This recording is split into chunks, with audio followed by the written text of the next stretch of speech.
I guess, here we go. All right, so you have this kind of half statement that I'm going to start with. It's for the love of. Well, a lot of things, I guess, begin to come to mind when you see such a thing, and I want you to take those and go ahead and begin to put them out of your head, because we're not going to talk about for the love of money, or when we get really frustrated and we do the for the love of, whatever.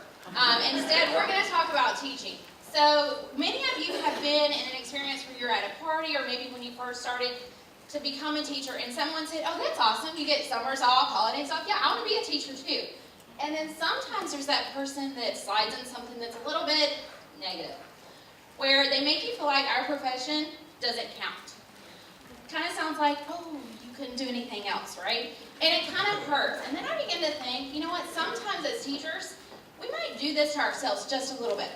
Because sometimes we forget why we got into this. We get caught up in the testing, we get caught up in the evaluations, and whatever else it may be, and we forget that we got into this for the people.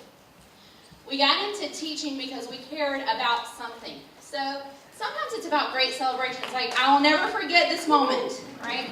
Winning a region championship with a kid that had no ligament, one that had totally screwed up her ankle. But that moment let me remember why I got into this. I didn't question it for a moment. Sometimes it's about smaller celebrations. It's about the kid who finally raised their hand for the first time. The first time that kid passed a test and how excited they were in that moment. But this isn't the only reason we do it, but these are the moments that help us to remember. Because within those celebrations, there are groups. And groups are special. Each year we get a new group of kids. And sometimes we're scared because we've heard that, right? And sometimes we're excited because we've heard how awesome they are. And then sometimes we know absolutely nothing about that group. But the reality is that the groups are special. They're unique. They're different. Some have been together for a very long time, and they gel perfectly. And some of you have to fit the pieces together. But regardless of how big or how small those groups may be, they're important to us. And that's why we got into this business, was to serve kids like this. But within those groups, there's also something even more special. There's the individuals that make up those groups. And that's where it really begins to get special. Because each group has these individuals that's what makes them work. It's the one that raises their hand every time and you really wish they would just put their hand down so somebody else could get a chance. There's the one that will never raise their hand. There's the one that you have to go stand next to. There's the one that surprises you to death because you thought they'd always be a pretty good ball player, and their senior year they explode and become the region player of the year. In those moments, the love that you poured into them, the crying, that comes to light.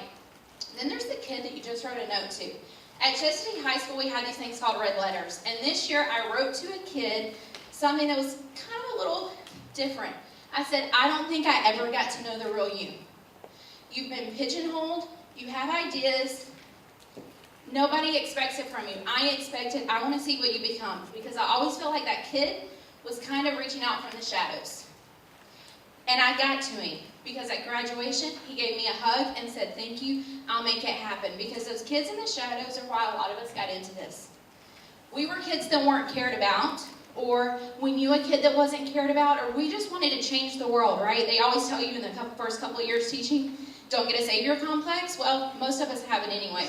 Because we're willing to hold somebody's heart in our hands. We're willing to take the risk to be vulnerable to them, to love them. But at the same time, we get something exciting in return because we get to see what happens to them. So whether it's for the students, the teams, the individuals, or however you want to label it, the truth of the matter is we do it for those kids that walk through our door every single day. And they are super important to us. So where are they without the love? Well, I had one that would have been nowhere if people hadn't loved her. She had a baby at 16. We kept her on a ball team.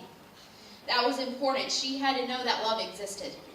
Without that love, we don't get the dental hygienist. We don't get the girl that's going to be the greatest cosmetologist ever. We don't get the business majors because they have to know K through 12. We're invested in their future because we love them. Because at the end of the day, the celebrations that were so fun, like winning a Linarian championship, those kids don't just talk about that. They talk about the love that was poured into them during that time. And that is what makes it special. So the next time you get asked your favorite question, you might want to just remind people, you know what, stay calm just for a second. Go thank that teacher that got you to where you are.